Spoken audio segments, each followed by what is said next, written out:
Hey you guys, so I've been asked by several people to do a video showing how I make my bows. So that's what I'm going to try to do today. So let's just jump in and get started. Let's turn the camera and show you the project that I'm working on. This is an Easter wreath that I'm working on for my church. I intend to put my bow in the center. I usually do on these types of wreaths. I usually do put my bow in the center, but according to what type of focal point I have, sometimes I'll put them on the side or at the top maybe. But most of the time, I will put my bow in the center. And my standard bow for this type of wreath is a 7-loop bow. And I'll show you the different types of ribbon. I will usually use 4 different types of ribbon. For the main part of my bow that makes kind of the big bow tie look part of the bow, I will use a 2.5-inch ribbon.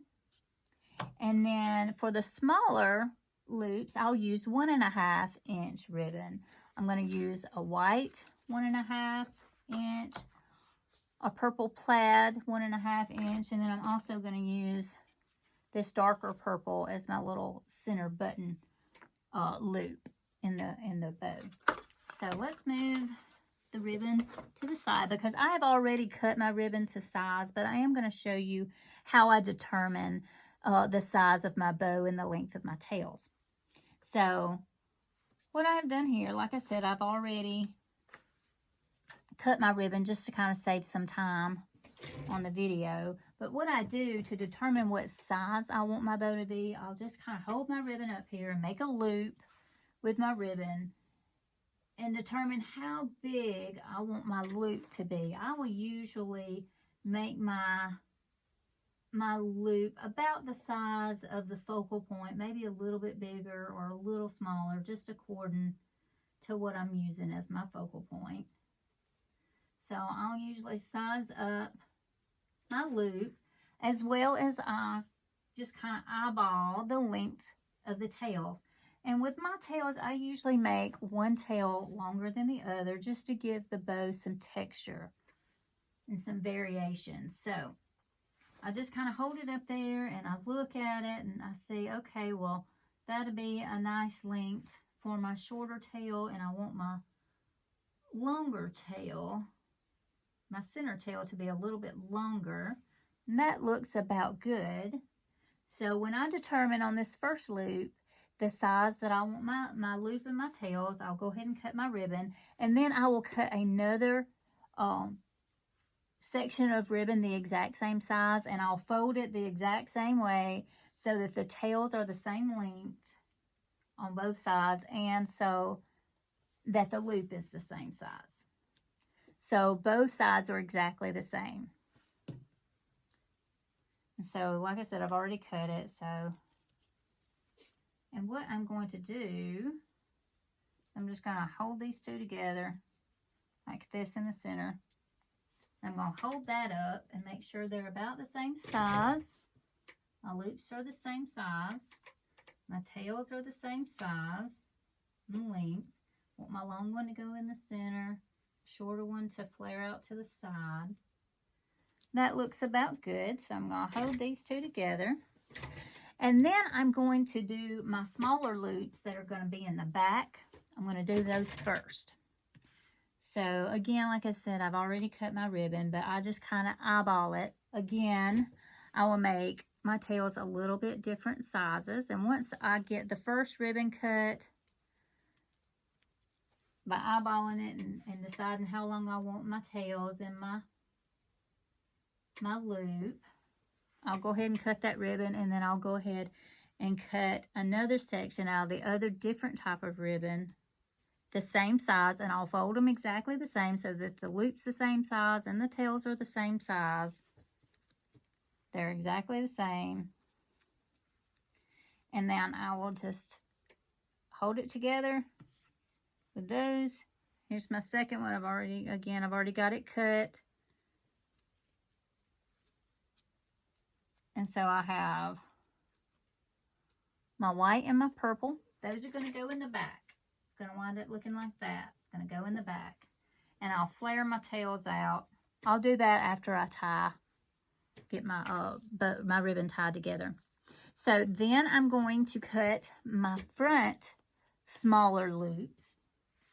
And I will do the same with it. I'll just kind of eyeball it to see how big I want my loops. Now you'll see that the loops for the front of the bow is a little bit bigger than the loops in the back, and the tails are longer too, because you're going to see these tails more than you would the ones in the back. So I usually cut the back tails a little bit shorter than what I would cut the front tails. The front tails are going to be longer and the loop's going to be a little bigger. And I'm going to go on the opposite side. Since I have white here and purple on this side, I'm going to go white on this side. Again, I've cut, once I've figured out the length of this one, I'm going to cut this one and fold it exactly the same so that the loop and the tails are exactly the same for both. And then I'm going to set it in front of the white loop. So they're alternating white, purple, purple, white. And then for the center little button, it's going to be a smaller loop.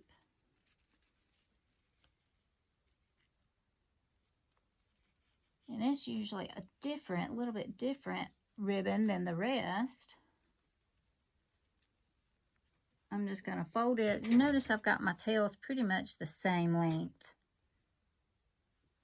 And I'm just going to stick it right there in the middle. Now once I pretty much have my ribbon in place, I'm going to take my pipe cleaner. Now I have put 2 pipe cleaners together so that it'll be long enough, and I'm just going to put it around all these loops.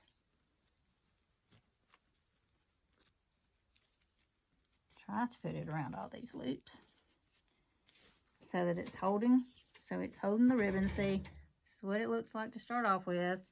I'm going to pull it tight. I'm going to twist my pipe cleaners. So here's my bow. This is what it looks like to start off with. Not very pretty, is it? But then I'm going to get it on the wreath. And then once I have it on the wreath, I can fluff it and work with my tails to get them where I want it. Let me come around here.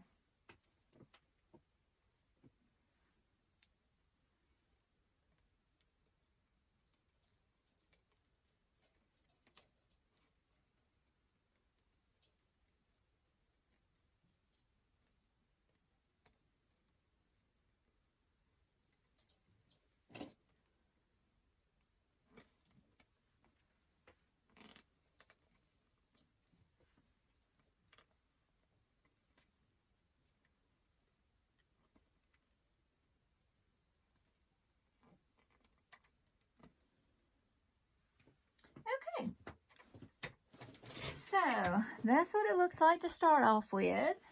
And then I'll just start fluffing my bow. Start adjusting it. Fluff my little tail, my loops.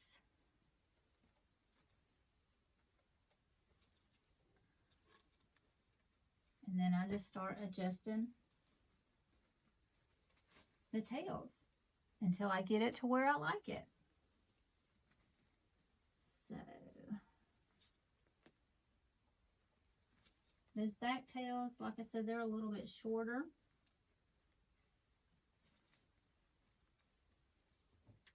And you'll notice that I took the short white one and the short purple one and kind of put them on opposite sides. And then I took the longer white one and the longer purple one, put them on opposite sides.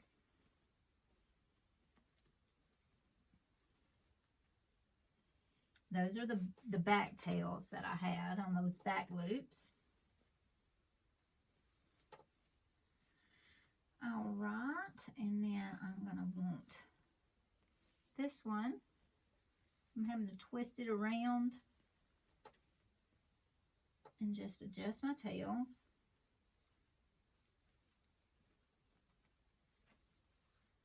Okay.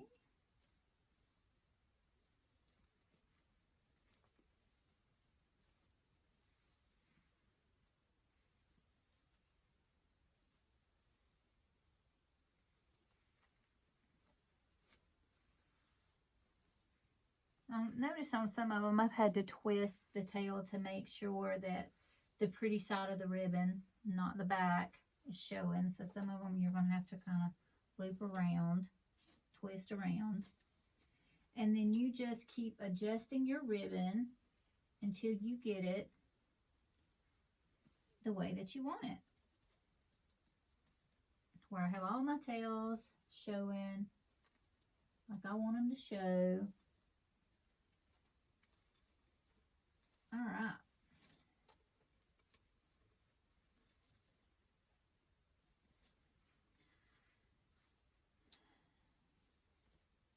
And sometimes I will cut dovetails, and sometimes I will just curl the ends under.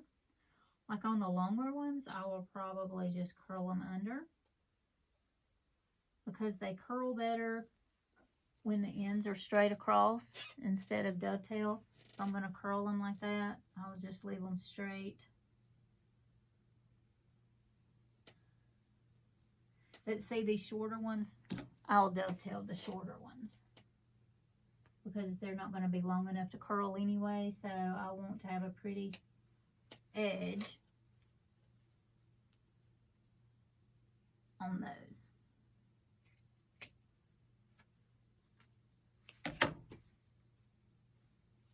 And these are going to be shorter, so I'm going to dovetail those.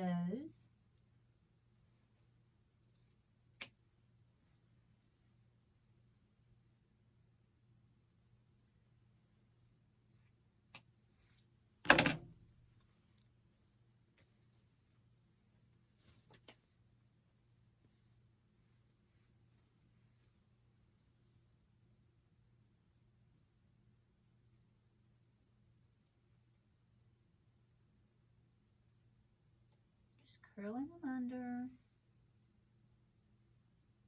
and I'll probably make several adjustments before it's over. Now these two long ones, I will usually stack those. Sometimes I do, and sometimes I don't. Sometimes I'll just let them hang side by side, and I may do that today instead of stacking them.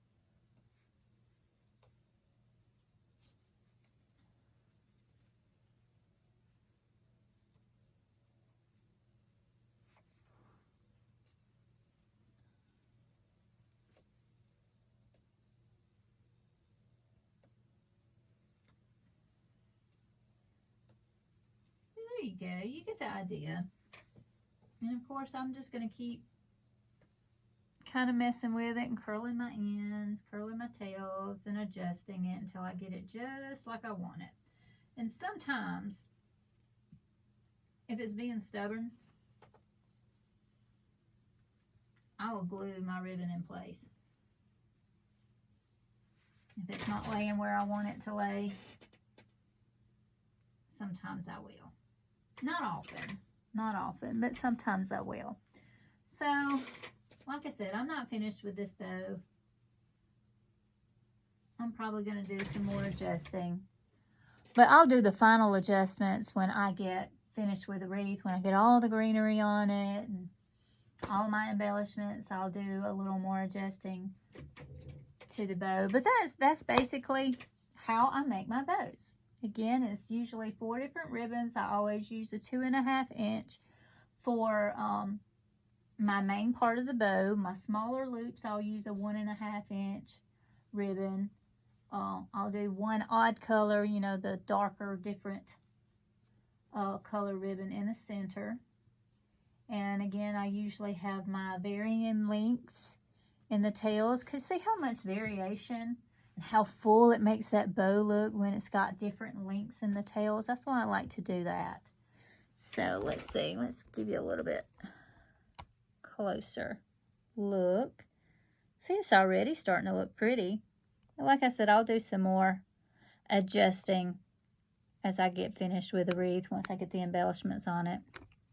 But I'll show you a couple of other different types of bows that I made. You see the bow on that wreath is a little different. It's different from this one. I didn't do my big bow tie type. I did pretty much just loops. on that one. And I'll show you quickly how I usually make a bow like that. And I already have one kind of already semi put together. So what I do to make a bow like that is I just cut strips of ribbon and I just make loops and tails. It's going to look like this, and I'll usually just go ahead and put a wire tie around it, you know, just wire it together. And in this one I'm using 2 different types of ribbon, so I'm just making loops and tails. Loops and tails. And I usually will have at least 6 loops on those types of bows. And what I'll do is I'll just put the 2 together, and I'll do basically like stack on top of each other 3 stacks of 2 ribbons. And I'll alternate how I put them together, because you see how I have the tan and then the plaid, and then I'm going to put the plaid on this side and the tan on this side, and then the tan on this side and the plaid on this side. So see how they're just kind of alternating, and basically all I'm doing is I'm just going to attach all of these loops together.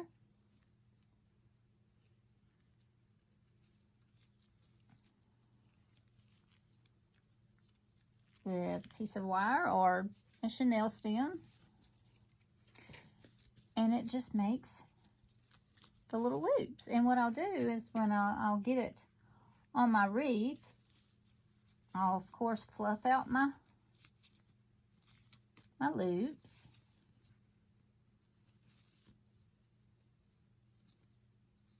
Do any adjusting I can, and I'll kind of spread out my tails. Just spread them out.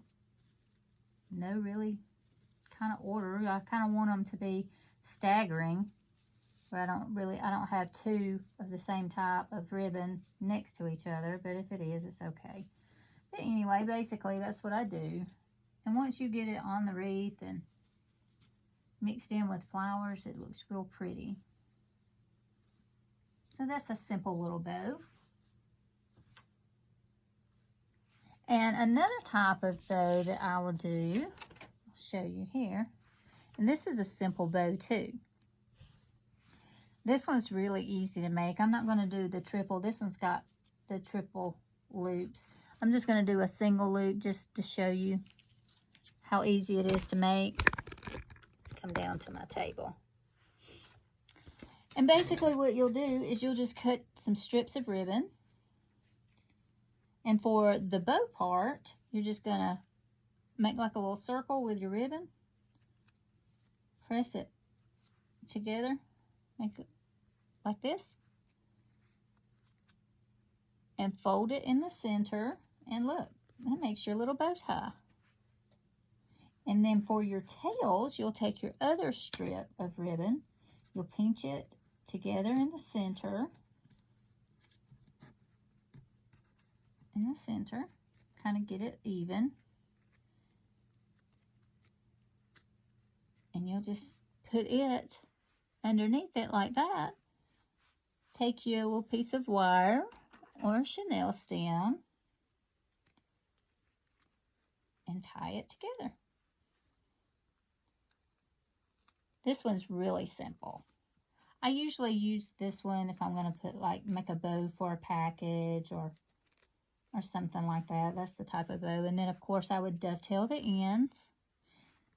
And according to what I'm putting it on, I might take a piece of fabric or another piece of ribbon and cover the chenille stem up in the middle. But this actually kind of looks fine. I might just leave it alone without putting another piece of ribbon in the center. But I usually will. Like with this one, see, I covered up the center with a piece of ribbon. So those are some really simple bows that I use a lot of times. It's just according to what type of project that I'm working on, as according to the type of bow that I make. But for my big fluffy bow, like I said, I'm going to have some more adjusting to make sure that I can see my sign, and I might have to move it down a little and do some more fluffing with the loops and tails, but that's basically it. That is how I make my bows. So until next time, see you guys.